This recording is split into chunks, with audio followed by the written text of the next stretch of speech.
A very good morning, Zimbabwe, and welcome to Africa and Beyond the television network. And this morning, let us take a look on yet another prophecy from Prophet Peter Wellington. He is one of the people who prophesied that Zimbabwe was not going to attain change through the issues of elections, but change was going to happen from God's intervention. Let us take a look.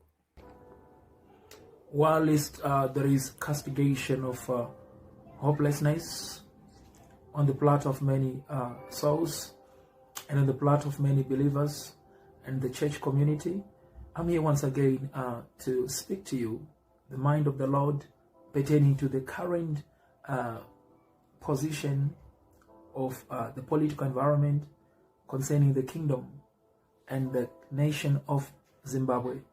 Now, recently in one of my prayers, I was taken in a place somewhere like in Harare, and I was seeing a convoy, and I was seeing a group of men in ammunition, the army itself, moving around in residence and moving around to confiscate the happenings and the surroundings of nearby suburbs.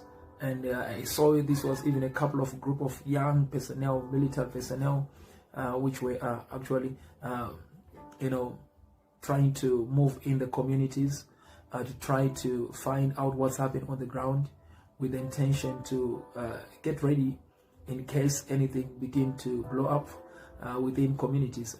And I'm not saying this message to persuade any movement or to just speak the vision of the Lord, but the terminus adequate of my prophetic presentation is to come back again to the same things we keep on declaring over and over again.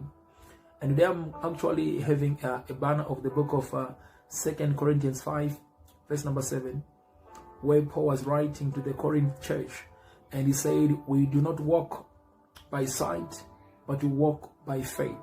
I can promise you now that you have witnessed even such giants in the Christian fraternity who used to declare the word as I'm declaring right now, and time has come that many have given up, many have thrown in the towel, many have already thrown their faith under the bus, because the timetable of their expectation of the deliverance and the salvation of the nation did not tally with what is happening on the ground.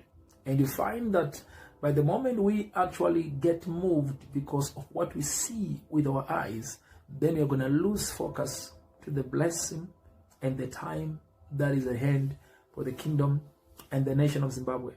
I want to begin to thank all the intercessors of the land who are soldiering day and night, now praying with faith, knowing that the day of the Lord is close by, for the emancipation and the deliverance of the nation.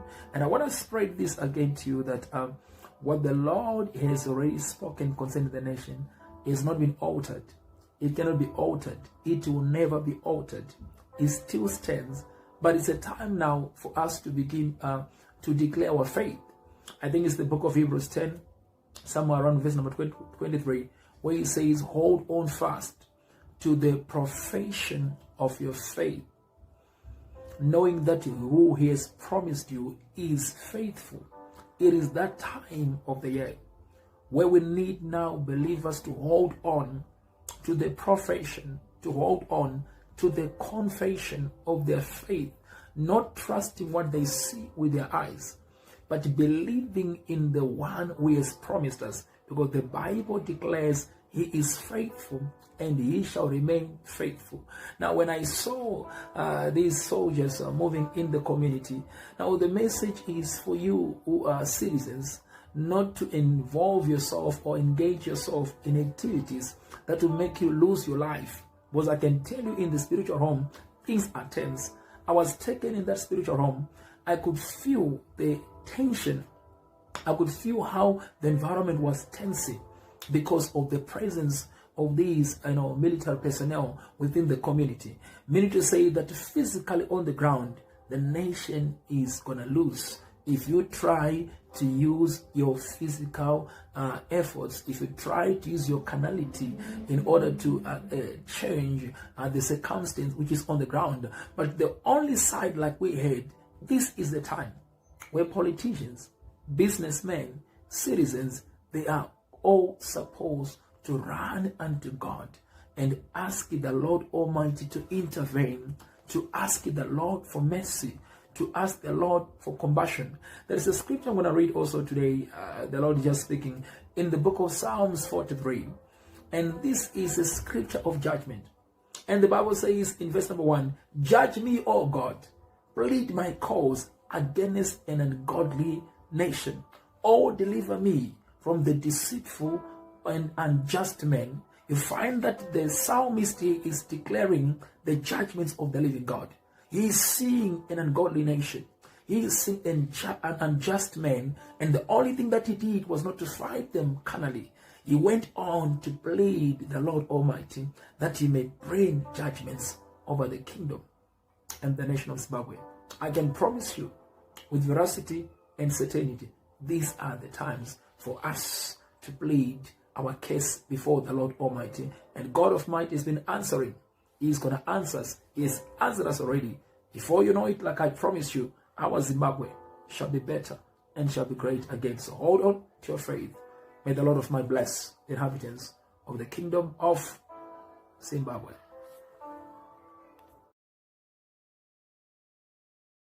I think it's time for us as the people of Zimbabwe to continue to pray and to continue to plead with God to help us, with God to intervene in our situation as a nation.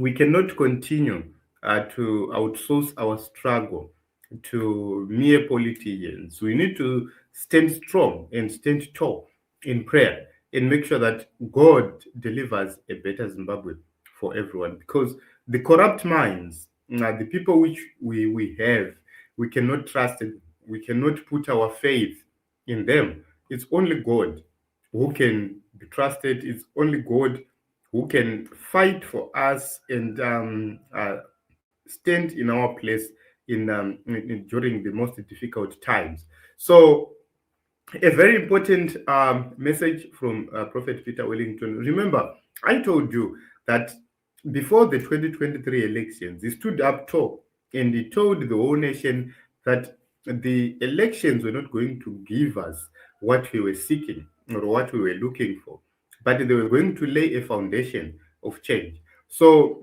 that is very critical and very important. We have seen those prophecies happening. We are seeing currently that there is a great likelihood that change is going to happen before the election time. Remember, election is supposed to happen in 2028, and 2 years before 2028, we are seeing things happening in our nation, Zimbabwe. We are seeing movements happening in our nation, Zimbabwe, which is proof enough that our change is going to come, not from elections, but from other activities. And God is going to usher in the much needed leadership in the nation of Zimbabwe. And we will have to unite as a people and build this nation. And we also have to unite as a people and come back to God. So it is our responsibility as a people to stand before God, to cry before God, and make sure that Zimbabwe is delivered for change. And this is it. This is what we have for you. We'll continue to watch and see, and then we'll continue to pray for the nation of